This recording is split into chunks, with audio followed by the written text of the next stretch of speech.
चुनाव आचार संहिता के चक्कर में जो विकास कार्य है वो बाधित ना हो, इसी पर आज हम चर्चा करेंगे। तमाम मेहमान हमारे साथ जुड़ चुके हैं, उनका इंट्रोडक्शन आपसे करा देते हैं। हमारे साथ सत्यवीर सिंह चौहान भाजपा प्रवक्ता जुड़ चुके हैं, आशीष नौटियाल कांग्रेस प्रवक्ता है, मीनाक्षी गिल्डियाल यूकेडी प्रवक्ता है और हरीश मैखुरी वरिष्ठ पत्रकार हमारे साथ लाइव जुड़े हुए हैं। आप सभी मेहमानों का इस चर्चा में स्वागत है।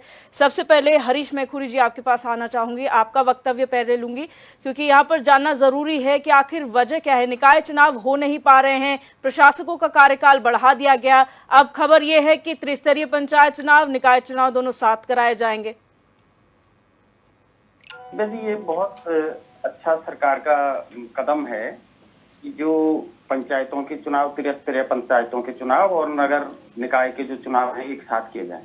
प्रधानमंत्री मोदी जी ने तो एक बार बहुत पहले इस तरह का मंतव्य पूरे राष्ट्र के सम्मुख रखा कि पूरे देश में एक साथ चुनाव प्रक्रिया हो जाए तो सब एक साथ संपन्न हो जाता, पूरा देश चुनावी मोड में नहीं रहता। चुनाव आचार संहिता के कारण बहुत सारे हमारे जो विकास के कार्य हैं वो पेंडिंग हो जाते हैं, रुक जाते हैं। बहुत सारे सरकार के जियो नहीं चल पाते हैं, जियो काम नहीं करते हैं और बहुत सी घोषणाएं जो जनहित की होती हैं वो रह जाती हैं। तो इस हिसाब से निश्चित रूप से यदि बहुत सारे चुनाव हमारे एक साथ हो जाएं, यानी त्रिस्तरीय पंचायतों और नगर निकाय के, तो बहुत अच्छा रहेगा, उत्तराखंड के हित में भी रहेगा।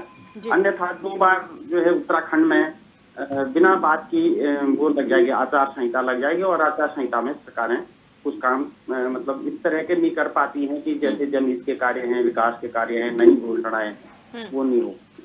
तो इस दृष्टि से बहुत बढ़िया है कि चुनाव और नगर पंचायतों के चुनाव तो कम से कम एक साथ हो, एक अच्छी मतलब शुरुआत हो जाएगी, शुभारंभ अच्छा हो जाएगा। जी सत्यवीर जी क्या कहेंगे इसे लेकर, क्योंकि अभी ये सिर्फ सुझाव है, ये अंदरूनी खबरें आपके पार्टी से आ रही हैं, सरकार ने इस ओर कोई इशारा नहीं किया है, लेकिन वजह क्या मान रहे हैं? क्योंकि निकाय चुनाव में वैसे ही बहुत देरी हो चुकी है। दिव्या दर्शनी जी, अभी मात्र ये चर्चा का विषय पार्टी के स्तर पर भी मैं देख रहा हूँ, कुछ लोगों के बयान आए हैं और वास्तव में मैं समझता हूँ कि अगर निकाय के चुनाव और पंचायत के चुनाव एक साथ हो जाएं तो वित्तीय जो हमारा राजकोष है उस पर हमारे प्रभाव नहीं पड़ेगा। दूसरा, जो हमारे सरकारी कर्मचारी है, ये जैसे सुरक्षा बल के कर्मचारी है, उनकी जो लगातार उनकी जो इधर से उधर जो ड्यूटियां लगती है तो उनको मानसिक जिस प्रकार से दबाव भी होता है, शारीरिक दबाव भी होता है, कई तरह के प्रेशर भी होते हैं काम करने के, तो उस पर भी मुझे लगता है कि एक प्रकार से उनको एक ही बारी जो झेलना पड़ेगा। और वोटर तो एक ही है दिव्या दर्शनी जी, चाहे वो उत्तराखंड का ही होगा, अच्छा वो ये हो सकता है कि भाई कोई नगर निगम के दायरे में आएगा, कोई पंचायत के चुनाव में होगा, वोटर मेनली तो उत्तराखंड का ही होगा। और सबसे महत्वपूर्ण ये है कि अभी आपने भी देखा कि लोकसभा का चुनाव होता है तो उसके साथ अन्य राज्यों के चुनाव होते हैं, जैसे आंध्र प्रदेश है, अरुणाचल प्रदेश है, उड़ीसा है, सिक्किम है, तो किसी को पता ही नहीं चला कि ये चुनाव भी इसके साथ साथ कब समाप्त हो गए। वही सुरक्षा बल था, वही सरकारी कर्मचारी थे, वही पूरा तंत्र था। अगर इस प्रकार की व्यवस्था उत्तराखंड के अंदर लागू होती है तो मुझे लगता है कि बहुत अच्छा कदम होगा उत्तराखंड की दृष्टि से कि हमारे जो सरकारी जो पैसा भी खर्च होता है या राजनीतिक दलों का जो पैसा खर्च होता है, वैसे तो मैं आपको कह दूं कि उसमें बचत तो होगी, मगर आज की अगर हम लोकतांत्रिक अपनी व्यवस्थाएं देखें पूरे भारत की, तो एक तरीके से देखें कि हम केवल चुनावी राजनीति के रूप में खड़े होके आ गए। ऐसा कोई सा वर्ष नहीं है या महीना नहीं है जब यहाँ भारत के अंदर चुनाव नहीं हो रहा है। अभी 16 मार्च को आचार संहिता लगी तो पूरे भारत में जितने भी प्रदेश है, चाहे पंचायत लेवल या निगम की जो सरकारें, छोटी सरकारें जिनको कहा जाता है, वो सारे की सारी अपने काम, किसी भी काम के क्रियान्वयन नहीं कर पाई। चाहे जो जन लोक कल्याणकारी नीतियां हैं, लोक कल्याणकारी नीतियां, सारे के सारे वो बंद हो गई। तो मैं जैसा कि इस चुनाव में मैंने कहा कि अब देखा कि अन्य राज्यों के चुनाव तो किसी को कोई पता नहीं चला, तो जितना पैसे की बचत हो सकती है, समय की बचत हो सकती है, मानसिक और शारीरिक रूप से जो आपको झेलना नहीं पड़ेगा, वो वास्तव में मुझे लगता है कि अगर इस प्रकार का सरकार कोई फैसला लेती है, बाकी सरकार के विवेक के आधार पर इलेक्शन कमीशन जो तय करेगा उसके आधार पर है कि ये होगा, मगर बोर्ड और इससे एक और लाभ भी होगा, धन बल की जो तो वो तो उसमें तो बचत होगी, इसके साथ साथ ये बचत होगी। मुझे जो लगता है कि अगर एक चुनाव एक होता है कि अगर पहले के ट्रेंड भी देखे, जब 1967 से पहले जब एक देश एक चुनाव हुआ करता था, मत प्रतिशत आपका बढ़ेगा, वोटरों को एक ही बार ये होगा कि हमें एक ही बार वोट देना है। तो मुझे लगता है कि ये एक अच्छा विचार होगा कि मत प्रतिशत बढ़ाने के लिए भी एक अच्छा सुझाव मुझे लगता है कि होगा कि भाई वोटर सोचेगा कि मेरा नगर पालिका या जहां भी जो चुनाव में पड़ता है कि एक ही बार मेरे को देना है, तो उसके समय की बचत होगी और भारत जो लोकतंत्र चाहता है या इलेक्शन कमीशन चाहता है या सरकारें जो चाहती है या आम जनता जो चाहती है कि मत प्रतिशत बढ़े, वो मत प्रतिशत में आपको बढ़ोतरी देखने को मिलेगी। और एक मजबूत सरकार और एक मजबूत विश्वास के साथ लोगों का सरकार के प्रति आगे बढ़ने का एक सुझाव मुझे लगता है बहुत अच्छा होगा। और खास करके जब हम इस तंत्र में बंधे हुए हैं कि खासकर इसमें जो ड्यूटियां भी लगती है, खासकर हमारे स्कूल से जुड़े हुए जो टीचर्स होते हैं उनकी सबसे ज़्यादा लगती है, तो हमारे स्कूल भी प्रभावी होते हैं, समय समय पर प्रभावी होते हैं। और उत्तराखंड में देखें तो इस बार आप देखें जो उत्तराखंड का स्टेटस भी देखें, अभी लोकसभा के चुनाव समाप्त हुए, फिर ये उपचुनाव आ गए, फिर उसके बाद अगर ये जो अभी हम बात भी चर्चा भी कर रहे हैं कि अगर निगम के चुनाव और पंचायत के चुनाव एक साथ नहीं होते हैं तो फिर निगम के समय आचार संहिता लगेगी, फिर पंचायत के चुनाव समय आचार संहिता लगेगी, तो सरकार काम कब करेगी? सरकार अपनी नीतियां बना तो लेगी मगर उसको जनता के सामने प्रस्तुत नहीं कर पाएगी, उसके सामने बाध्यता होगी, संवैधानिक रूप से वो अड़चने आएगी। तो कुल मिला के अगर इस प्रकार का प्रारूप होता है, वैसे भी वन नेशन वन इलेक्शन के लिए सभी दलों के पास चर्चा पे लिए गया, राष्ट्रपति को रामनाथ कोविंद जी ने उसकी रिपोर्ट सौंपी, 191 से अधिक उन्होंने मीटिंगें करी। तो कुल मिला के कि अगर हमें अपने हित में और राज्य के हित में और सभी के समग्र विकास के हित में देखा जाए तो ये एक अच्छा सुझाव होगा। ठीक है, आशीष नौटियाल जी, कितना इत्तेफाक आप इस बात से रखते हैं? ये सुझाव ही है महज, अभी इस पर कार्य होना है, लेकिन जैसे वन नेशन वन इलेक्शन की बात की जा रही थी, वैसे अभी 2 चुनाव साथ में कराने की बात हो रही है, क्या आप इसका समर्थन करते हैं? देखिए दिव्यदर्शनी मैडम, ये आज 6 महीना हो गया कार्यकाल खत्म हुए नगर निगम का, उसके बाद भी चुनाव नहीं करा पा रहे हैं, उसका 3 महीने और आगे ले जाने का काम कर रहे हैं। अब आप कह रहे हैं वो जो आगे होने हैं उसको पीछे कर देंगे, कैसे कर पॉसिबल है? जो जिसकी डेट ही नहीं आई उसको बैक कर दोगे, और जिसकी डेट आ चुकी है वो आगे चले गए 1 साल, वो आप करा नहीं पा रहे हैं। ये सिर्फ और सिर्फ जनता को गुमराह कर रहे हैं और जनता का नुकसान कर रहे हैं। बात कर रहे हैं कि जनता का फायदा होगा, क्या फायदा होगा? एक बात है, आप अगर इतने ईमानदार हैं तो हारे हुए को आपने मुख्यमंत्री क्यों बनाया? रहने देते, किसी और को बनाए थे, दोबारा क्यों चुनाव का खर्चे का बोर्ड डाला जनता के ऊपर? वो नहीं डाला आप लोगों ने।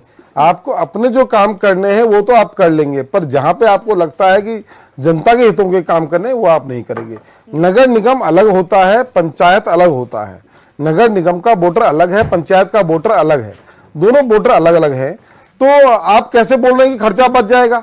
वहां के लिए जो ड्यूटी लगेगी वो अलग होंगे अधिकारी, यहाँ के जो ड्यूटी लगेगी वो अधिकारी अलग होंगे। ये सिर्फ मुझे लगता है चुनाव को टालने का एक बहाना है। फिर ये जो कैंट जो क्षेत्र है उनको भी फिर मर्ज करने की बात करेंगे कि कैंट वालों का भी कोई फैसला नहीं हुआ। ये चुनाव को पता नहीं क्या इनकी मनसा है, ये समझ नहीं आ रहा क्यों इस चुनाव में इतनी लेट लतीफ कर रहे हैं कि इस चुनाव को चाहते हैं कि आगे से आगे जाता रहे, और इसके पीछे इनकी मनसा क्या है ये अभी तक कोई स्पष्ट नहीं हो रहा। चुनाव तो आते रहते हैं, फिर आने वाले टाइम पे विधानसभा चुनाव भी आएंगे, आप इसको फिर 1 साल आगे ले जाओ, फिर कहोगे लग रहा विधानसभा को भी ले आते हैं, 2-1.5 साल बचा है, तो आप तो ऐसे फिर चुनाव ही नहीं होने देंगे। देखिए, जब चुनाव आयोग बना हुआ है तो उसका काम ही चुनाव कराना है। अब एक ही बार चुनाव करके खत्म कर दो तो फिर 5 साल चुनाव आयोग करेगा क्या? चुनाव आयोग बना ही इसलिए है, कुछ जरूरी खर्चे होते हैं, वो खर्चे किए जाते हैं, करने भी पड़ते हैं, और खर्चे बचाने के तो कई तरीके हैं। आप नई विधानसभा बनाने का काम करने वाले हैं, कह रहे हैं नई विधानसभा बनाएंगे, इतने 1000 करोड़ उस पे लगा देंगे। आप सड़कों में जो है वो लिपापोती कर रहे हैं, आजकल दीवारें खराब कर रहे हैं, और दीवारों में रंग करके कुछ दिनों बाद रंग उतर जा रहा है, उसमें गंदगी हो रही है, तो वो भी तो खर्चा बच सकता था, पर आपने जबरदस्ती स्मार्ट सिटी के नाम पर करोड़ों रुपए राज्य का बर्बाद कर दिया। राज्य कर्ज में है, आपको ये नहीं दिख रहा, सिर्फ आपको ये दिख रहा कि वहां क्या बेनिफिट दे सकते हैं हम। हर जगह अपने फायदे की बात कि हमें फायदा हो जाए, जनता का कुछ हो ना हो। आज प्रशासक बैठा दिया आपने, जनता क्या अपनी बात प्रशासकों तक पहुंचा पा रही है? अगर उनका पार्षद होता क्षेत्र में तो जाके खुल के बात करते कि ये समस्या है। अब क्या डीएम से मिलने का समय कैसे लेंगे वो लोग? तो बड़ी समस्याएं हैं, जनता त्रस्त है, इनको बिल्कुल चुनाव आगे नहीं ले जाना चाहिए, तुरंत चुनाव को कराना चाहिए, और जीत और हार से मत डरो। ये जो डर रहे हैं, डरो मत, चुनाव में आओ, चुनाव लड़ो, और जीत हार तो अपनी जगह पे होती रहेगी, उसमें क्या फर्क पड़ता है? काम क्या होगा, जीतोगे, नहीं क्या होगा, हार जाओगे। ठीक है, मीनाक्षी घिल्डियाल जी, यूकेडी क्या इस बात का समर्थन करती है कि आप दोनों चुनाव साथ में करा दीजिए? देखिए दिव्यदर्शिनी जी, मैं उससे पहले देहरादून की स्थिति के ऊपर कुछ बात रखना चाहती हूँ। देखिए, आप देहरादून शहर में निकल जाइए, किसी भी कोने में चली जाइए, आपको जो दुकानों के ऊपर बोर्ड थे, साइन बोर्ड्स, वो ऑलरेडी उन दुकानों के साइन बोर्ड्स लगे हुए थे, लेकिन उन साइन बोर्ड्स को बदल के उनको नगर निगम ने रेड कलर में, रेड कलर के बोर्ड हैं और उसमें व्हाइट कलर से एपन का डिजाइन है, ये बोर्ड इन्होंने पूरा देहरादून पार्ट दिया, ठीक है। दूसरा एक सिचुएशन मैं आपको बताती हूँ कि जब आईएसबीटी से आपके स्टूडियो की तरफ आते हैं तो इस रोड को चौड़ा करने के लिए कुछ पेड़ों को उठा के साइड किया गया था, साइड में उनका रीप्लांटेशन हुआ था ताकि ये रोड चौड़ी हो जाए और पेड़ भी बचे रहें। लेकिन आज उसमें से आप देखेंगे 99% पेड़ जो है वो खराब हो चुके हैं, खत्म हो चुके हैं, ठीक है। एक ये भी खर्चा हुआ कि पहले प्लांट को उठाया, देन अगेन उसको रीप्लांट किया, एक ये खर्चा हुआ। एक और खर्चा मैं आपको बताती हूँ कि जब देहरादून में कोई प्रचार इनको करना होता है तो ये पूरे देहरादून शहर को पोस्टरों से पाट देते हैं। आप ये देखिए कि जो गंदगी सफाई की ये लोग बात करते हैं, ये उन्हीं पोस्टरों से इतनी गंदगी शहर के अंदर मचा देते हैं। तो ये तो हुआ कि कुछ देहरादून में जो खर्चे हो रहे हैं, जिसको ये बात कर रहे हैं कि हम राजकोष को कम करेंगे चुनाव करके, तो इन चीजों से ये पता चलता है कि ये राजकोष को खर्चा कम करने के लिए कितने सीरियस हैं। दूसरी चीज ये बात कर रहे हैं कि हम जो जनता के काम है वो नहीं कर पा रहे हैं। तो सोचिए, एक्चुअली सत्यवीर जी आप इसे पर्सनली मत लीजिए, लेकिन जो बीजेपी के प्रवक्ता इतने मासूमियत से जो अपने पार्टी का बचाव करते हैं कि वाकई काबिले तारीफ है। तो मैं ये बताऊंगी कि जो ये बात कर रहे हैं कि जनता के काम नहीं हो पा रहे हैं, तो इन्हें ये बताइए कि जनता ने तो 5 साल पहले ही आप लोगों को चुन लिया था, नगर निगम के लोगों को भी 5 साल पहले चुन लिया था। अगर आपने 4 साल में कार्य किए होंगे तो अभी अगर 3 महीने आचार संहिता लग भी गई तो कोई काम इतने बड़े रुक नहीं रहे हैं। स्मार्ट सिटी की आप बात कर लो, 2015 से एक प्रोजेक्ट शुरू हुआ जिसे 2023 में कंप्लीट हो जाना चाहिए था, उसे 1 साल और बढ़ाया गया, 1 साल में वो फिर कंप्लीट नहीं हुआ। तो आप ये बताइए कि आप कौन सी जनता का भला सोच रहे हैं और कौन सी जनता का पैसा बचाने की कोशिश कर रहे हैं। सत्यवीर जी, सबसे बड़ा सवाल यहाँ पर 2 चीजें, आप डर रहे हैं हार से इसलिए आपने चुनाव में देरी करी। दूसरा, जब हाईकोर्ट में ये मामला गया वहां पर सरकार की तरफ से दलील ये रखी गई कि साहब चुनाव, लोकसभा चुनाव चल रहे हैं तो 2-2 आचार संहिता नहीं लागू की जा सकती है। ऐसे में तो आंध्र प्रदेश में भी चुनाव हुए थे, क्या लोकसभा चुनाव के समय पर हम अपने चुनाव नहीं करा सकते थे? ये दोनों सवाल हैं। देखो, आपको समझना होगा कि जो विधानसभा के चुनाव होते हैं और लोकसभा के चुनाव होते हैं वो national election commission of Bharat करवाता है, और जो स्टेट इलेक्शन कमीशन होता है वो इन सब जो हमारे पंचायत के चुनाव होते हैं और जो हमारे नगर निगम के और नगर पालिका के चुनाव होते हैं, 3 टायर सिस्टम है हमारा, विधानसभा, लोकसभा और पंचायतों के और नगर निगमों से चुनाव है। तो 2 जो चुनाव है वो हमारा नेशनल इलेक्शन कमीशन कराता है और 2 जो बाकी चुनाव है वो स्टेट कमीशन कराता है। तो एक बात विषय और आया इनका कि हार डरे हुए क्यों हो और आगे को क्यों कर रहे। अभी दिव्या दर्शनी जी ज्यादा दिन तो हुए नहीं चुनाव के रिजल्ट आके, विधानसभा के जो जिन राज्यों में विधानसभा के चुनाव हुए और जो अभी लोकसभा के चुनाव पूरे भारत में हुए वो तो सही समय पे आए। उसमें परिणाम देख लीजिए कि उसमें तो किस प्रकार के परिणाम आए वो सबने देखा है। कौन कहां पे किसकी स्थिति कहां पर है वो तो सभी ने देखा है, और कौन कितना डरा हुआ था वो सब चुनाव के समय सभी ने देखा है। किसने ये कहा था कि लिख कर ले लो कि भाई प्रधानमंत्री मोदी जी मीडिया को कहा था, ये ओपन जनसभा में कहा था राहुल गांधी जी ने कि लिख के ले लो मीडिया के लोगों, मोदी जी प्रधानमंत्री नहीं बनेंगे, नहीं बनेंगे, नहीं बनेंगे। और आपने भी देख लिया कि 9 तारीख को शपथ लेते हैं, पूरा कैबिनेट बनता है। ये भी कहा गया था और विपक्ष उसके बाद का सुपड़ा साफ होगा, ये भी कहा गया था। कहने की बातें हैं, ये तो चुनावी समर है साहब, पूरा कहा जा विपक्ष, सकता है। दिव्या दर्शनी जी पूरा विपक्ष का फिगर उठा के देख लीजिए आप, पूरा फिगर उठा के देख लीजिए, भारतीय जनता पार्टी के समतुल्य भी नहीं है, पूरे विपक्ष का उठा के देख लीजिए। और उसके बाद भी हमने अपने एनडीए के घटक दलों को जिस प्रकार से गठबंधन में सम्मान देना चाहिए था, हमने पूर्ण सम्मान दिया। और ये देख लीजिए, प्रथम फैसला भी होता है, उन्होंने कहा कि भाई 4 साल उससे पहले हम नगर निगम में रहे वो इफेक्टिव नहीं हो रहे हैं, जो का फैसले है नहीं काम कर रहे। जब आचार संहिता लग जाती है, इस बात को समझिए, गंभीरता से समझिए। मैं यूकेडी के प्रवक्ता को बताना चाहता हूँ, जब आचार संहिता लग गई तो समझ लीजिए सभी कार्य बंद हो जाते हैं, कोई भी लोक लुभावने आप इस प्रकार के नहीं कर सकते। सरकार संवैधानिक दृष्टि से एकदम से उसके अधीन हो जाती है, वो पूरी की पूरी जितनी भी अपनी कार्य प्रणाली है उसको वहीं पर रोकना पड़ता है। और मैं आपको भी बता दूं, उत्तराखंड के अंदर अगर किसी को समझ में नहीं आ रहा है, 2017 के बाद जिस प्रकार की परिस्थितियां यहाँ पर राजनीतिक परिस्थितियां, किन्हीं भी चुनाव का आप दिव्या दर्शनी जी उस पर चर्चा कर लीजिए कि भारतीय जनता पार्टी ने हमेशा उसमें अच्छी प्रगति की है। चाहे विधानसभा के चुनाव देख लीजिए, जो यहाँ की स्थितियां होती थी, 17 का रिजल्ट देख लीजिए, 22 का रिजल्ट देख लीजिए, तमाम उपचुनाव को उठा के देख लीजिए, उसमें देख लीजिए। और उसके बाद जितने भी हमारे जो पंचायत के चुनाव हो, नगर निगम के चुनाव, जिसमें देख लीजिए हम उसमें सबसे आगे रहे। एक विषय कांग्रेस के प्रवक्ता ने कहा कि हारे हुए व्यक्ति को प्रधानमंत्री क्या बोलते मुख्यमंत्री बना दिया गया। तो आप, मुझे लगता है कि संविधान को अगर सबसे ज्यादा परिवर्तन करने का काम किया वो तो कांग्रेस ने ही किया है। कितने बार उसमें अमेंडमेंट किए, कितने बार उसमें संशोधन किए। हमने तो संसदीय परंपरा का जो पालन होता है उसके अनुसार किया है। अच्छा, दो सवाल आपसे मेरे हैं। ये तो हार जीत की बात हो गई, अब वापस चुनावों पर आ जाते हैं सत्यवीर जी। अगर आप लोगों को पता था कि यहाँ पर जो प्रशासक है उनका कार्यकाल 3 महीने और बढ़ाना चाहिए, तो फिर आप लोगों ने हाईकोर्ट में ये शपथ पत्र क्यों दाखिल किया था कि 30 जून तक जो है चुनाव करा दिए जाएंगे? क्योंकि अब उसको लेकर अवमानना याचिका दायर हुई है, जिसमें अब फिर हाईकोर्ट ने जवाब आप लोगों से मांगा है। जब आपको परिस्थितियां पता थी तो फिर आप लोगों ने ऐसा शपथ पत्र जारी ही कोर्ट में पेश ही क्यों किया, जिसमें आपने 30 जून का समय मांगा? अब उसको फिर आप जवाब देना पड़ेगा सरकार को उसमें।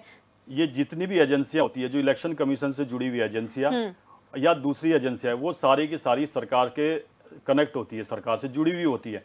वो अपनी रिपोर्टें बनाती है, सरकार के संज्ञान में लाती हैं। ये परिस्थितियां, सरकार ने उन परिस्थितियों का संज्ञान लिया होगा, उसके बाद गई होगी। ये तो सरकार ने उसके आधार पर कोर्ट में कहा होगा। अगर हम गलत होते तो कोर्ट इस पे हमें उस प्रकार का निर्णय सुनाता। अब कोर्ट ने दोबारा आदेश किया तो कोर्ट के पास जाएंगे, ये परिस्थितियां हैं, ये परिस्थितियां। कोर्ट को लगेगा कि हम सही है, तो कोर्ट ने जिस प्रकार से पहले भी हमारे पक्ष में फैसला सुनाया था, अब मुझे लगता है कि अब भी इस बार होगा। तो ये सारी एजेंसियां जब सरकार के साथ मिलकर काम करती है, उस आधार पे सारे निर्णय होते हैं। एक भी निर्णय उत्तराखंड में पिछले, जब से भारतीय जनता पार्टी की सरकार बनी है, कोई भी गैर कानूनी निर्णय नहीं लिया गया, जनता के पक्ष में लिया गया है। और उस जो अभी चुनाव हुए हैं उत्तराखंड के अंदर, जो लोकसभा के चुनाव हुए हैं, उससे स्पष्ट रूप से दिख रहा है एक भी सीट ऐसी नहीं है लोकसभा की जिसमें 50% से अधिक सीट हमें वोट कम मिला हो।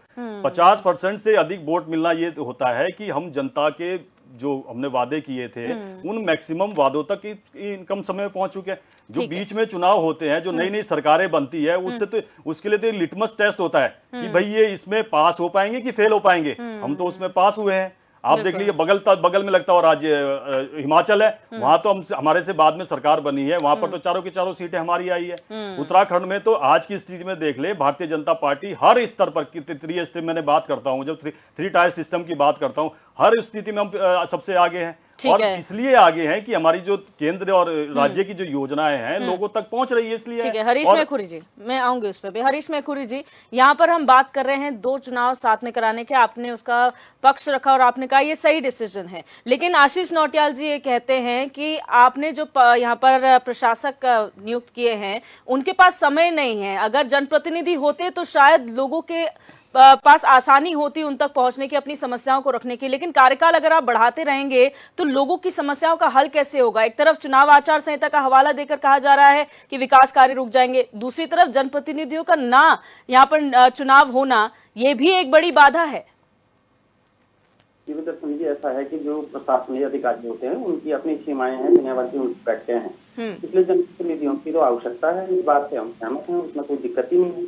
लेकिन ये भी आवश्यक है कि यदि बहुत सारे चुनाव हम एक साथ करते हैं तो से चुनाव के खर्चे, चुनाव का समय, जनता का समय भी बच सकता है। और जो समय समय पर विभिन्न घोषणाएं सरकार करती हैं वो भी मतलब आचार संहिता के कारण जो रुक जाती हैं वो भी थोड़ा सा बचत होगी। और सबसे बड़ी बात यह है कि चुनाव आचार संहिता को हम लोग स्ट्रिक्टली फॉलो करें। हम लोगों ने पिछली बार मतलब इस लोकसभा चुनाव में देखा कि बहुत सारे दल मतलब गारंटी कार्ड बांट रहे हैं, चुनाव के बीच वोट फॉर नोट कर रहे हैं, नोट फॉर वोट कर रहे हैं। तो मतलब इस तरह की चीजें भी जो है न चुनाव आयोग के संज्ञान में आई और न मतलब किसी समाचार ने उसको प्रमुखता दी, न मतलब संज्ञान हुआ। इस तरह की चीजें नहीं होनी चाहिए। आप जो है चुनाव आचार संहिता के दौरान सरकार घोषणा नहीं कर सकती, नई नियुक्ति नहीं कर सकती, नई विज्ञप्ति नहीं कर सकती। तो इस तरह की चीजें भी नहीं आने से पर देश को मतलब मंथन तो करना पड़ेगा जी। और जो खासकर उत्तराखंड के परिप्रेक्ष्य में हम कह रहे हैं कि स्थानीय निकाय और नगर निकाय के चुनाव एक साथ होते हैं, तो निश्चित रूप से उससे समय बचेगा, चुनाव आयोग का समय बचेगा। जो चुनाव की विज्ञप्तियां होती है और आचार संहिता के दौरान जो कार्य रुक जाते हैं वो बचेगा। निश्चित रूप से इस पे यदि सरकार विचार करती है, चुनाव आयोग विचार करता है, तो ये स्वागत योग्य कदम होगा। उत्तराखंड की विषम परिस्थितियों को देखते हुए विकास के कार्यों में तेजी आनी चाहिए। हमारे शहर फैल रहे हैं, हमारे जो वर्तमान में नीति चल रही है मतलब पिछले करीब 2000 के बाद से, उसमें यह है शहरीकरण को सरकार बढ़ावा दे रही है, चाहे ये सरकार रही चाहे पिछली सरकार रही।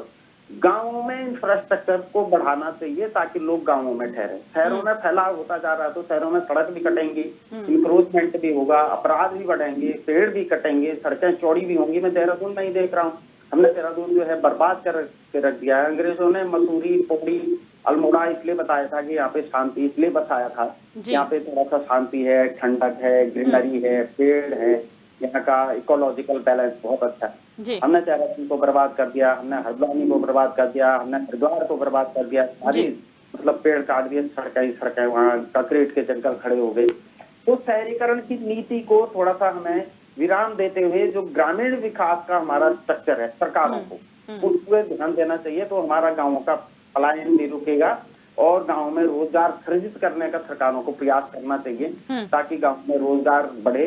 आज तो स्थिति है पहाड़ के गांवों के जो लड़के हैं उनको लड़कियां मिल रही मुश्किल हो गई, शादी नहीं हो रही, बेरोजगार है कि लड़के गाँव में रहते हैं, क्या करते हैं। तो देहरादून होना चाहिए मकान, हल्द्वानी होना चाहिए, हरिद्वार होना चाहिए, ऋषिकेश, गोपेश्वर वगैरह कहीं ना कहीं तब जाके लड़कों की शादियां हो रही। गाँव में 42 साल, 40 साल, 35 साल से ऊपर के लड़के हमारे बैठे हुए हैं। तो ये स्थिति आ गई, तो इस पे चिंतन मनन होना चाहिए। तो गांव में रोजगार सृजन के लिए सरकार प्रयास करे। उत्तराखंड में जो है जो ग्रामीण क्षेत्रों में उसमें अच्छे विद्यालय खुले, चाहे हम लोग यहाँ की संस्कृति को बढ़ावा देने वाले विद्यालय खोले, संस्कृत विद्यालय खोले, उससे कोई दिक्कत नहीं। आज संस्कृत में भी अच्छा रोजगार हो गया है। और अस्पताल खोले, मतलब आयुर्वेदिक वो ही बढ़ाए, चाहे वहाँ पे आयुर्वेदिक क्लिनिक खोले, तो जो हमारे आयुर्वेदिक डॉक्टर बेरोजगार पड़े हुए उनको भी रोजगार मिलेगा। आज तो स्थिति है कि छोटी बीमारी भी हमारे जो एलोपैथिक चिकित्सालय रेफरल सेंटर बने हुए हैं पूरे पहाड़ों में, डॉक्टर पूरे भरे हुए हैं, लेकिन रिस्क कोई नहीं लाना चाहता।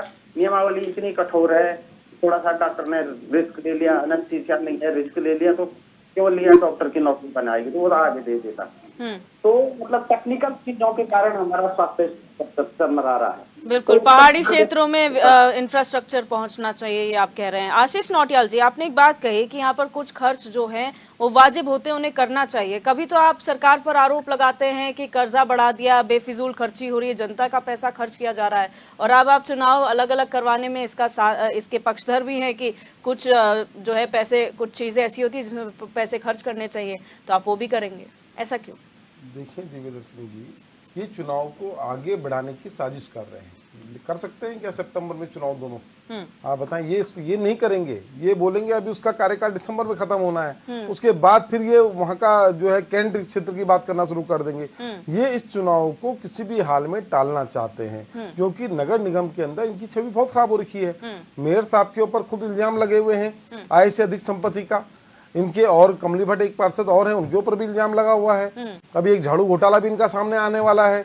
अभी इनका सफाई कर्मचारियों का घोटाला इन लोगों ने किया हुआ है। तो इस तरीके से बहुत कुछ हो रखा है नगर निगम के अंदर, जिन फाइलों को इन्हें दबाना है, छिपाना है, उसका काम करना है। और आप देखें, अभी हमारे सामने जो है डेंगू का सीजन आने वाला है। डेंगू का एक केस आ भी गया, अब डेंगू का सीजन आ जाएगा। फिर उसके बाद अब देखें जो नालियां हैं किस तरह चौक पड़ी है, नालियां पूरी जाम हो रखी हैं, और जैसी बरसात आएगा फिर पानी भरने की समस्याएं शुरू होंगी। और डेंगू पिछले साल देखे कितनी बड़ी महामारी का रूप ले लिया था, वो डेंगू फिर दोबारा अब उसका समय आ चुका है। तो आप क्यों नगर निगम क्षेत्र की जनता को जो है मारने का काम कर रहे हैं?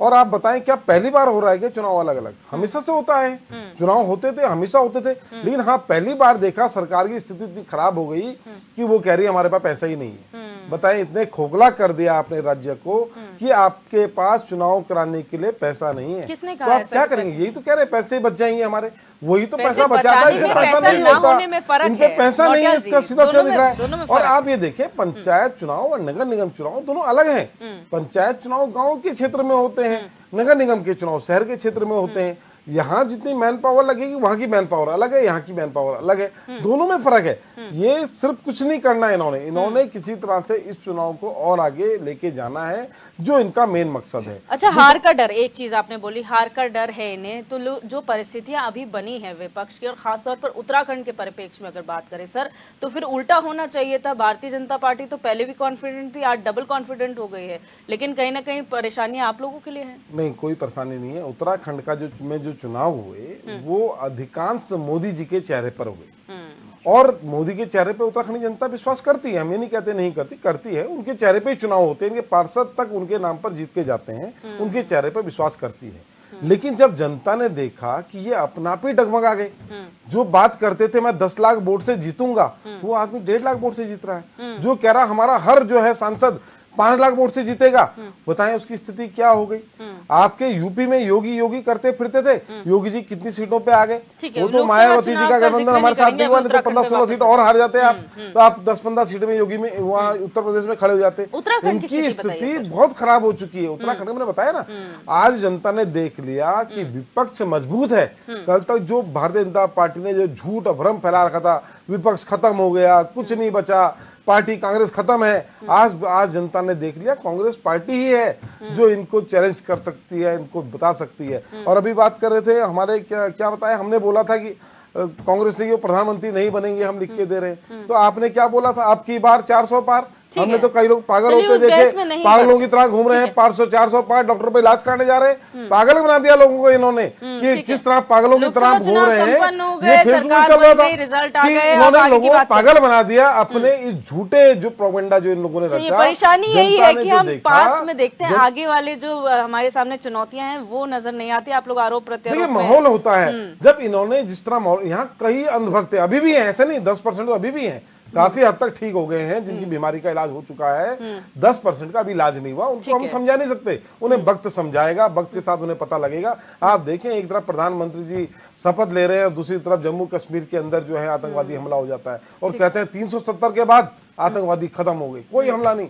अरे इतना बड़ा आतंकवादी हमला हो रहा है, इससे पहले पुलवामा में आपने इतने सैनिकों को मरवा दिया, उसका आज तक नहीं बता पाए इतना आरडीएक्स कहां से आया, और ये बता रहे हैं 400 पार करेंगे। इतने झूठे और बेईमान लोग हैं। उत्तराखंड की बात कर रहे हैं, उत्तराखंड बताएगा इनको, उत्तराखंड अब इनको बताएगा ये हर चुनाव में हारेंगे, क्योंकि जनता ने देख लिया। आप देखिए, आप सब देखा, आपका अहंकार तो है, यही तो अहंकार है जिसकी वजह से आप डूबेंगे। जो मोदी जी का अहंकार था वो निपट गया, 2 आदमियों के सहारे चल रहे हैं, 2 लाठियां इनके जज है। आप लोग सिर्फ अपना बात पहुंचा सकते हैं, बाकी तो जनता मतदान के समय बता देती है। मीनाक्षी गिल्डियाल जी, यहाँ पर यूकेडी की अगर बात की जाए, और आप लोग कहते हैं, आप लोगों ने भी कहा कि हम अगर मुद्दों पर आए तो जनता हमें वोट करेगी, लेकिन विधानसभा चुनाव हमने देख लिए, हमने लोकसभा चुनाव देख लिया, आप लोगों ने अपने प्रत्याशी खड़े किए, लेकिन जनता आपसे कनेक्ट नहीं हो पा रही है। अब बारी है निकाय चुनाव की, अब बारी है पंचायत चुनाव की। दोनों चुनाव साथ में होते हैं, क्या स्टैंड है यूकेडी का, या कहाँ कौन सी पोजीशन आप देखते हैं अपनी? देखिए, अगर पोजीशन की आप बात कर रहे हैं तो हम ये एग्री हैं कि हम लोग नहीं अभी इस कंपटीशन में आ पा रहे हैं। इसके कई कारण हैं। इनका धन बल का प्रयोग जो है उसका वो भी एक कारण है। इनकी जो लगातार जो सत्ता में आ रहे हैं ये लोग, इसका भी एक इफेक्ट है जनता के अंदर। मोदी जी का इफेक्ट है जनता के अंदर। तो ये सारे कुछ पॉइंट्स हैं जिनकी वजह से अभी शायद जनता अभी हम मुद्दों को, जो क्षेत्रीय मुद्दे हैं, उनको कैच नहीं कर पा रही है। अगर हम इधर की बात करते हैं, निकाय चुनाव की अगर हम बात करते हैं, तो देखिए निकाय चुनाव किसी बड़े चेहरे पर नहीं होता है। निकाय चुनाव होता है कि क्या समस्याएं यहाँ की जनता फेस कर रही है, और जो सामने उनके जो पार्षद आके खड़ा हुआ है वो कितने दिन उनके एरिया में नजर आया है, कितने दिन उन्होंने उसकी समस्याओं का सुना है। तो उत्तराखंड क्रांति दल के मेंबर्स जो है लगातार जमीन पे लोगों के साथ हैं, और हम मतलब ये मानते हैं कि आने वाले टाइम पे, क्योंकि जिस प्रकार से देहरादून के लोग यहाँ की समस्याओं को झेल रहे हैं, अब ये देखिए ट्रैफिक की समस्या, इतनी ज्यादा ये समस्या हो गई है कि इनके काम शुरू होते हैं, उस काम का कोई एंड पॉइंट नहीं होता है। आप यहाँ पे देख लीजिए कि ये एक गहरी सीवर पाइपलाइन का काम चल रहा है, और वो काम लगभग 3 महीने हो गए उस काम को होते होते, लेकिन जनता को कितनी परेशानी वहां पे झेलनी पड़ रही है। हम लोग देख रहे हैं कि इतना टेम्परेचर बढ़ा हुआ है, लेकिन वहां ट्रैफिक में घंटों घंटों लोगों को खड़े रहना पड़ता है। तो क्यों नहीं ये लोग कोई ऑल्टरनेट वे का प्लान करते हैं। तो ये सारी समस्याएं जो हैं, देहरादून के लोग, जो अभी मैखुरी सर कह रहे थे कि पूरे देहरादून को खराब कर दिया है, पूरा का पूरा देहरादून जो एक कभी सुंदर स्वच्छ देहरादून हुआ करता था, आज वो रहने योग्य देहरादून नहीं रह गया है। तो ये जो डेवलपमेंट की सिर्फ बातें कर रहे हैं, और डेवलपमेंट के नाम पे जो देहरादून को बर्बाद कर रहे हैं, जबकि होना यह चाहिए था कि देहरादून जैसा एक अच्छा शहर, उसके अंदर सस्टेनेबल डेवलपमेंट की बात करनी चाहिए थी। क्या आप ही लोगों के लिए सारे रिसोर्सेज हैं? क्या आप सारे के सारे पेड़ आज की जनरेशन पे ही खत्म कर दोगे? आने वाली जनरेशन के लिए भी हमें एक सुंदर देहरादून की आवश्यकता है। जिस प्रकार से हमारा टेम्परेचर आप देखिए आज 45 डिग्री, दिल्ली को हमने पीछे कर दिया है। हर एक चीज में हम दिल्ली को पीछे कर रहे हैं, गंदगी में हम दिल्ली को पीछे कर रहे हैं, टेम्परेचर में हम दिल्ली को पीछे कर रहे हैं। मतलब आप ये सोचिए कि एक देहरादून शहर क्लीन दून और ग्रीन दून क्लीन दून, ये कभी एक नारा हुआ करता। आज आप देखिए ना ग्रीनरी है ना क्लीनलीनेस है। तो आप चुनाव को देखिए, ये चुनाव तो बहुत पहले हो जाने चाहिए थे, पिछले साल ये चुनाव हो जाने चाहिए थे। आप इस चुनाव को खींचते खींचते आपने इतना डिले किया, उसके बाद फिर आप इसको डिले कर रहे हैं। आप सोचिए ना, जनता जो समस्याओं का सामना कर रही है वो कहाँ जाए, किससे बात करें इन चीजों के बारे में? सत्यवीर जी, बड़ा सवाल आपसे ये है कि यहाँ पर जब आप लोगों को पता था कि 2 दिसंबर 2023 को यहाँ पर जो है कार्यकाल खत्म होने वाला है निकायों का, तो आप लोगों के जो ये कार्य थे, सर्वे का काम था या फिर परिसीमन का काम था, आरक्षण तय करने का काम था, 2023 में कोई चुनाव नहीं थे, कोई बड़ा कार्यक्रम ऐसा नहीं था जहां पर आपके अधिकारी कर्मचारी नहीं ये काम कर सकते थे, जिसकी वजह से ये सारा डिले हुआ। उसके बाद दिसंबर खत्म होने के बाद जनवरी, फरवरी, मार्च तक का भी आप लोगों के पास टाइम था, उसमें भी काम नहीं हो पाया। तो लैग पॉइंट कहीं तो आप लोगों के पास रहा कि अभी तक भी आरक्षण तय नहीं हुआ, अधिनियम में संशोधन नहीं हुआ और सर्वे पूरा नहीं हो पाया। दिव्य दर्शनी जी, जितने भी प्रश्न हैं, जिस दिन इसके रिजल्ट आएंगे भारतीय जनता पार्टी बहुत बड़े अंतर से सब जीत के आएगी। सत्यवीर जी, हर चीज हार जीत में नहीं लड़, जवाब नहीं देना चाहते हैं। सत्यवीर जी, एक छोटी सी चीज है, हर चीज अभी चुनाव हुए भी नहीं है, हार जीत तो बहुत दूर की बात है सर। अभी तो बेसिक्स पे बात कर रहे हैं। जब बेसिक ही पूरा नहीं हुआ, चुनाव ही नहीं हुए, तो रिजल्ट की तो बहुत दूर की बात है। तब आप कैसे करेंगे कि जीतेंगे या नहीं? हमारा क्वेश्चन दूसरा है। हमारा क्वेश्चन ये, जो बेसिक काम करने चाहिए थे चुनाव के लिए वो नहीं हुए, तो वजह क्या है? क्या कर्मचारी अधिकारी कम पड़ गए या वो किसी और काम में व्यस्त रह गए जो मेन काम भूल गए? देखो, संवैधानिक दृष्टि से देखा जाए या लोकतांत्रिक दृष्टि से देखा जाए तो हार जीत ही महत्वपूर्ण है, उससे महत्वपूर्ण कुछ नहीं है। जो मोहर जनता लगाती है वही महत्वपूर्ण है। अगर कांग्रेस या विपक्षी दल हारा है तो ये तो है नहीं कि संविधान ये करता है कि उस पार्टी का प्रधानमंत्री बनेगा। तो तब होंगे ना सत्यवीर जी, जब आपके बेसिक काम पूरे होंगे चुनाव के लिए। बता रहा हूँ मैं क्यों, मेरा आधार क्या है कहने का कि हम क्यों जीत रहे हैं, मैं बताता हूँ उसका आधार। इस देहरादून के अंदर इतना कूड़ा होता था, उसको सेग्रीगेट करने का एक भी प्लांट इस देहरादून जिले के अंदर नहीं था। उसको बनाने का काम भी हमने किया, उससे मुक्ति दिलाने का काम भी हमने किया। इतना सहसपुर में जो बना है, सेग्रीगेट होता है सारा, जो शीशम बड़ा प्लांट है। आपको पता है वहाँ पर कैसे कूड़े के ढेर और बदबू गंदगी, शीशम बाड़ा की बात नहीं कही है। देहरादून में किसी भी कोने में आप चले जाइए। एक सेकंड रुक जाइए, मैं बताता हूँ। आप लोग देहरादून में निकलते नहीं है क्या? रुक तो जाइए, मैं देहरादून के अंदर ही रहता हूँ। देहरादून को देखा है, जिस देहरादून की बात कर रहे हैं आप, जीत की बात, आप जीतेंगे क्यों ये आप बता रहे हैं। सत्यवीर जी, मेरे सवाल आप समझे नहीं। आप ये बता रहे हैं कि आप लोग क्यों जीतेंगे, मेरा सवाल दूसरा है कि चुनाव कराने के लिए जो चीजें पूरी होनी चाहिए थी वो पूरी नहीं हुई है। तो जीत की बात तो आप बाद में कीजिएगा, वो तो हमें पता है कि आप आश्वस्त हैं, लेकिन वो काम क्यों नहीं हुए? कर्मचारी कम पड़ गए, अधिकारी नहीं है आपके, सर्वे नहीं हो पाया, आरक्षण नहीं तय हो पाया, वजह क्या है?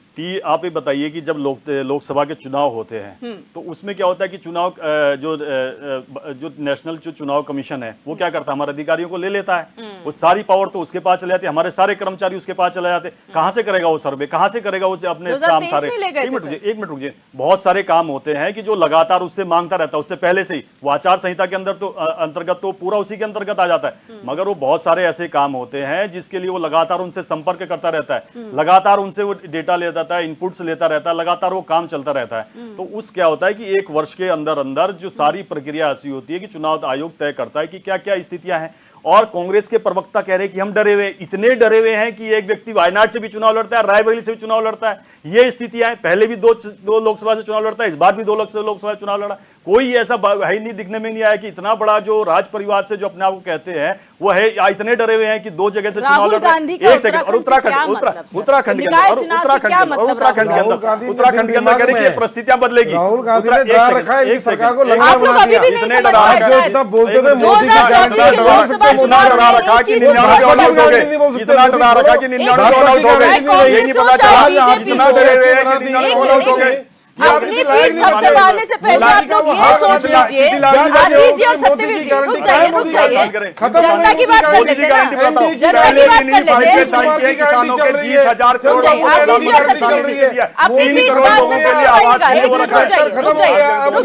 2024 के लोकसभा चुनाव ने एक चीज सबको सिखा दी, एक चीज सबको सिखा दी, कितना ही बड़ा चेहरा क्यों ना हो, आप कितने भी वादे कर लीजिए, कैसी भी गारंटी दे दीजिए, जनता जिसको जिताना चाहेगी, जनता किसके पक्ष में वोट करेगी, वो जनता पर निर्भर करता है। आप लोग बेशक कितना भी पीठ थपथपा लीजिए, लेकिन मैं फिर कहूंगी नेशनल चुनाव अलग है, नेशनल चुनाव अलग है।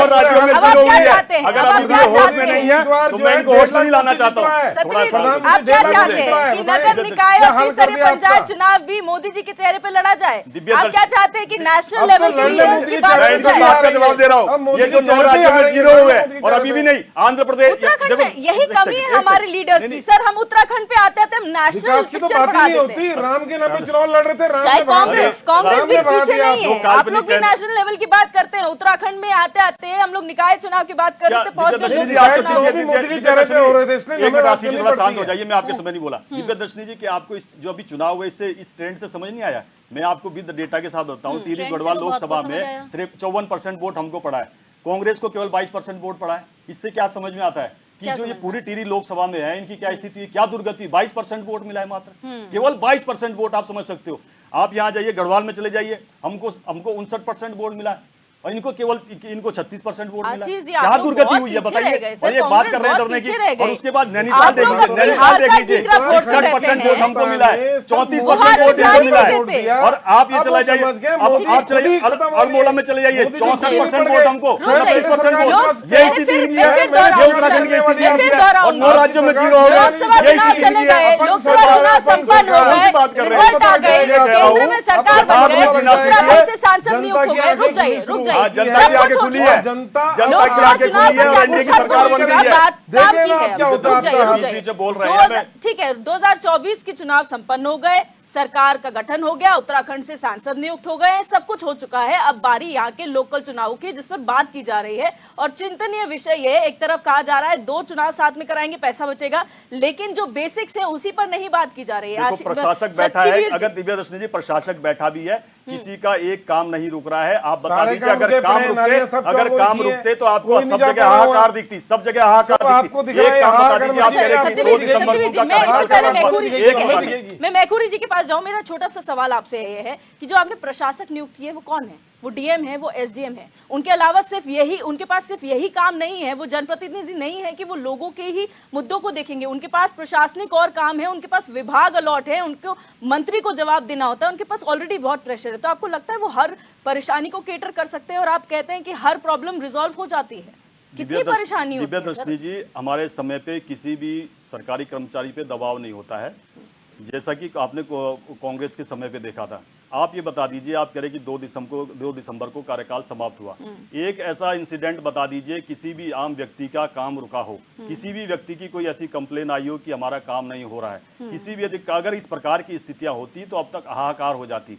वास्तविकता ये हुई ना, चुनाव का बहिष्कार हुआ, वो हाहाकार नहीं थी आप लोगों के लिए। 1 मिनट, 2 दिसंबर जो आप चुनाव का बहिष्कार कर रहे हो वो मुझे पता है कि इस विधानसभा में हुआ है। उसके बाद मैं आप डिबेट में था, मैं आपके साथ डिबेट में था, मैं आपके साथ डिबेट में था और मैंने आपको उसको उसका मैंने उचित उत्तर दिया था उसका। और वो नगर निगम में वो नहीं आता है, वो पंचायत के क्षेत्र में। अच्छा, ये सही है, ये सही है। आप लोगों पर सवाल आपने प्रश्न उठाया, उसके बाद मैंने बताया भारत के अंदर ऐसे क्षेत्र थे, छत्तीसगढ़ में ऐसे 36 गांव थे जहां पर कभी मतदान नहीं हुआ, वहां पर पहली बार मतदान हुआ, शांतिपूर्ण मतदान, कोई घटना नहीं छत्तीसगढ़। चलिए, यही तो पॉजिटिव आपकी, यही तो मैंने आशीष जी को बोला कि कांग्रेस बहुत पीछे रह गई है, कि आप लोग अपने नेगेटिव्स देखते चले गए और बीजेपी नेगेटिव्स की छोड़कर पॉजिटिव पे ज्यादा फोकस करती है। 8,500 दे रहे थे, लाइनें लगी हुई थी। हरीश मैखुरी जी, आप सुन पा रहे हैं? आयुष्मान से इलाज होने जा रही है वो महिलाएं सारी, ये तो इनकी कांग्रेस की स्थिति है। 8,500, अच्छा वो हमारे कार्यकर्ता हो गया, कार्यकर्ता हमारे हो गए, कार्यकर्ताओं को भी नहीं पहचान पा रहे हैं, ये कांग्रेस की ये स्थिति हो गई है। वैसे कार्यकर्ता बचाया नहीं कांग्रेस में, चलिए, ये हो गया। चलिए। इतनी गिरी भी राजनीति ठीक है, मत करो। ठीक है। हमारे सारे यहाँ 8,000 का वादा करते हैं, अपने कार्यकर्ता उत्तराखंड के आते हैं, गठन के बाद भूल से जाते हैं, बहुत इजाजत दल करते बदल हैं। देखे ये हैं, कांग्रेस बहुत की दल हो बदल गई है, देखे हैं। अपने कार्यकर्ताओं को नहीं पहचान पा रुकिए, रहे। रुकिए, ये आशीष इसलिए जी, कहता हूँ आशीष जी, कांग्रेस सतवीर जी, ने रुक जो जाइए। किया है कोई कि काम धंधा केवल है, कोई भी टॉपिक हो, और इस जनता से प्रकार की जुड़ा लगी। हुआ हो, चुनाव हो या फिर कोई भी अन्य, बीजेपी कांग्रेस वर्सेस हो ही जाती है। आप लोग अपने कार्यकाल को दोष देने लगते हैं एक दूसरे के। हरीश मैखुरी जी, यहाँ पर सवाल फिर घूम फिर के वही जिसका ठोस जवाब अभी भी नहीं मिला कि दोनों चुनाव हुए हैं, लेकिन जो कमी रह गई है, जो मैंने सत्यवीर जी से सवाल किया वही मैं आपसे करती हूँ कि अभी 2023 में जो काम होने थे, सर्वे के होने थे, यहाँ पर आरक्षण तय होना था, आपको नहीं लगता कि उसमें डिले कर दिया गया है या उसको गंभीरता से नहीं लिया गया? दिव्य दर्शनी असल में होता क्या है, कुछ काम जनता के प्रायोरिटी के होते हैं और कुछ काम पीछे पीछे चलते रहते हैं।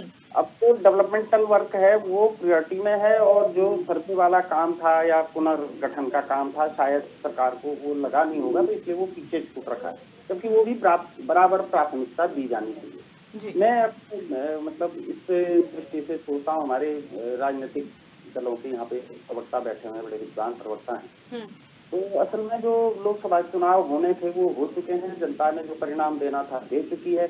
उसमें थोड़ा सा भारतीय जनता पार्टी को भी आत्ममंथन करना होगा कि हमारे 37 वो कम क्यों आए MP। कांग्रेस को भी मंथन करना होगा कि हमने 1 लाख का गारंटी कार्ड बांटा और उसके बाद भी 4 राज्यों में 0-0 क्यों आए। तो वो अपना करते रहे, लेकिन अभी उत्तराखंड की परिस्थितियों पे मतलब मंथन का समय है। तो एक तो हम ये इस पक्ष में है कि जो नगर निकाय और कर पंचायत ग्रामीण मतलब पंचायतों के चुनाव हैं वो एक साथ होते हैं। खर्चा तो मान लो हमने मान भी लिया कि अलग अलग होगा, अलग अलग है, लेकिन समय बच जाएगा जो हमारा आचार संहिता का, वो एक हो जाएगा दोनों चुनावों का, नहीं तो अलग अलग होगा। तो वही मैं कह रहा था, उसमें विकास के काम नहीं हो पाते हैं, नई घोषणा नहीं हो पाती है, और समय भी बहुत लगता है चुनाव में। तो कॉप्ट करते हैं, एक साथ करते हैं, तो ये कम से कम जो चुनाव आचार में कुछ विकास के काम नहीं होते हैं, वो जनता बच जाएगा। पहला तो ये होगा। दूसरा, 24 घंटे चुनाव मोड में नहीं रहेगा लंबे ड्यूरेशन तक उत्तराखंड। तो निश्चित रूप से जितनी जल्दी हो पंचायतों के चुनाव, नगर निगम के चुनाव संपन्न हो और एक साथ कराए जाए। अब रही उत्तराखंड के विकास की बात या नगर निगमों में गंदगी की बात या इंक्रोचमेंट की बात, तो हम जब गंदगी देखते हैं तो हमको इंक्रोचमेंट पर भी बात करनी चाहिए।